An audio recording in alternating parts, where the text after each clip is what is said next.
নমস্কার, স্নাতাস চয়েসে আপনাদের সবাইকে স্বাগত। আপনারা তো থাম্বনেল দেখে বুঝেই গেছেন, আজ আপনাদের সঙ্গে শেয়ার করছি মহারাষ্ট্রের বিখ্যাত একটা রেসিপি থেচা। টক ঝাল স্বাদের এই রান্নাটি রুটি, পরোটা কিংবা ভাত সব কিছুর সঙ্গেই কিন্তু খেতে বেশ ভালো লাগে। আর যারা একটু টক ঝাল খাবার খেতে ভালোবাসেন, তারা একবার এটা খেতে শুরু করলে খাওয়া থামাতে পারবেন না। তো চলুন চট করে দেখে নিই এই থেচা কীভাবে বানাবো। তো প্রথমেই একটা তাওয়াতে নিয়ে নিচ্ছি কিছুটা পরিমাণ সর্ষের তেল।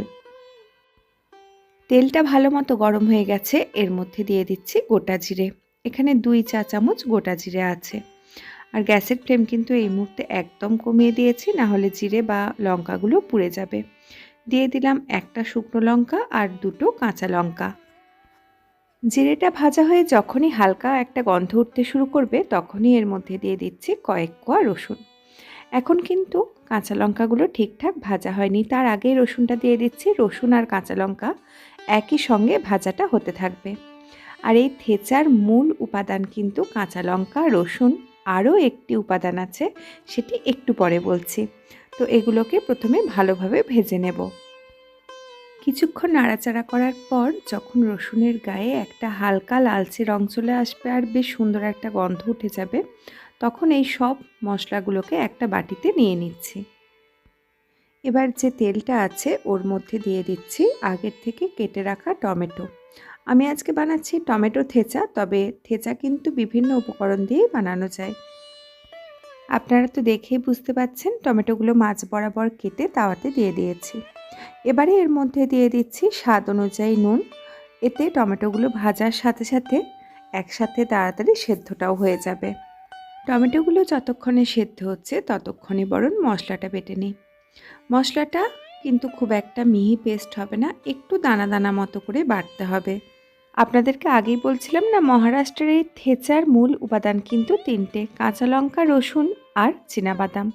আমি এখানে বাজারে যে রোস্টেড চীনাবাদামটা কিনতে পাওয়া যায় সেটাই নিয়েছি। তবে আপনারা যদি কাঁচা চীনাবাদাম ইউজ করেন, সেক্ষেত্রে জিরেগুলো ভাজার সঙ্গে একই সঙ্গে চীনাবাদামটাও ভেজে নেবেন। তো ভাজা মশলাটা তো একটু থেতো মতো করে নিয়েছি, খুব একটা কিন্তু মিহি করে বাটিনি। আর চীনাবাদামটাকেও একটু হালকা করে গুঁড়ো করে নেব, একটু দানা দানা মতো থাকবে, খুব একটা গুঁড়ো কিন্তু হবে না। ব্যাস এরকম গুঁড়ো হলেই হয়ে যাবে। আগে যে মশলাটা থেতো করে রেখেছিলাম, ওই একই বাটিতে চীনাবাদাম গুঁড়োটাও নিয়ে নিচ্ছি। গ্যাসের ফ্লেম একদম লোয়েতে রেখে প্রায় 6-7 মিনিটের মতো টমেটোগুলোকে ভেজে নিয়েছি। কাটা সাইডটাই দেখুন হালকা কিন্তু ভাজার রং চলে এসেছে। থেচাটা আপনারা টমেটোর ছাল সহও করতে পারেন, বা ইচ্ছা হলে ছালটাকে এই মুহূর্তে আলাদা করে ছাড়িয়েও নিতে পারেন। এবারে এর মধ্যে দিয়ে দিচ্ছি খুব সামান্য একটু শুকনো লঙ্কার গুঁড়ো। আপনারা শুকনো লঙ্কার গুঁড়োটা ইচ্ছা হলে স্কিপও করতে পারেন, একটু বেশি করে সেক্ষেত্রে কাঁচা লঙ্কাটা দিতে হবে। আমি খুন্তির সাহায্যে টমেটোগুলোকে একটু গলিয়ে নিচ্ছি। টমেটোগুলো আর একটু নরম হবে, এখন একটু শক্ত আছে। এ সময় নুনটাও একটু চেক করে নেবেন, যদি প্রয়োজন হয় তাহলে একটু নুন দিয়ে দেবেন। তবে টমেটোগুলোয় কিন্তু কোনো রকম জল দেওয়া হবে না। টমেটোর যে নিজস্ব জলটা আছে সেটাতেই টমেটোটা আরেকটু সেদ্ধ হয়ে আরেকটু নরম হয়ে যাবে। লো ফ্লেমে 1.5-2 মিনিট পরে দেখুন টমেটোটা আগের থেকে অনেকটা নরম হয়ে গেছে। এবারে আগের থেকে বেটে রাখা মশলা, গুঁড়ো করে রাখা চীনাবাদাম সবটাই দিয়ে দিলাম। আর একই সাথে দিয়ে দিচ্ছি ধনেপাতা কুচি। সব কিছু একসঙ্গে মিশিয়ে নিচ্ছি, যাতে টমেটোটার সঙ্গে সমস্ত মশলাগুলো ভালোভাবে মিশে যায়। থেচাটা আপনারা মশলাটা দিয়ে সব কিছু একসঙ্গে মিশিয়ে সঙ্গে সঙ্গেও সার্ভ করতে পারেন, বা আমি 1 মিনিটের মতো রেখে দিয়েছিলাম যাতে টমেটোর জলীয় অংশটা একটু কমে যায় আর থেচাটা একটু ঘন হয়। তো থেচা একদম রেডি। এটা আপনারা ভাত, রুটি, পরোটা যে কোনো কিছুর সঙ্গেই কিন্তু খেতে পারেন। ঝাল টক স্বাদের মহারাষ্ট্রের এই ট্র্যাডিশনাল থেচা বা ঝাল চাটনির রেসিপি কেমন লাগলো জানাবেন। দেখা হবে পরের দিন আবার নতুন কোনো রেসিপি নিয়ে।